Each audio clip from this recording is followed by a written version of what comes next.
As you've probably already noticed, the more money you earn, the more tax you pay.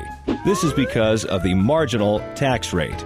But it doesn't increase your tax rate in quite the way you might expect. Suppose that Bob wants to calculate his marginal tax rate.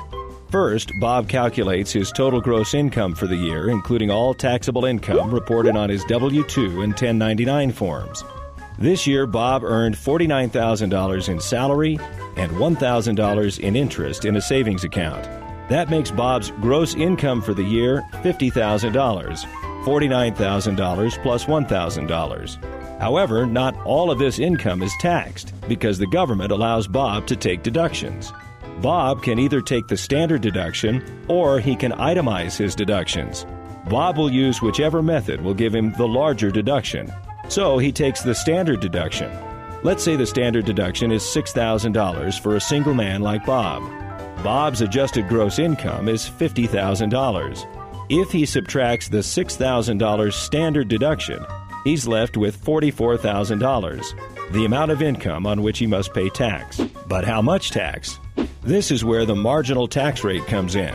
To determine his marginal tax rate, Bob uses the IRS's tax rate schedules.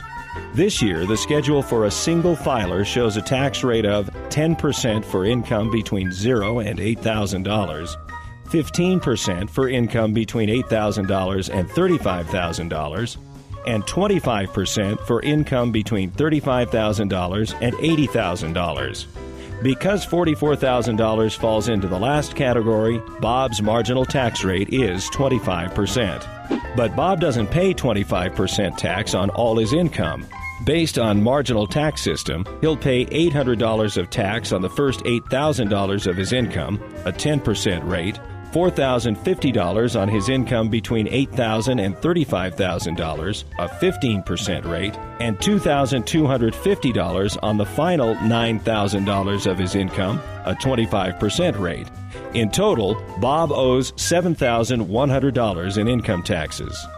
Many people believe that their tax rate represents the percentage of their income they must put toward tax, but this is only partly true.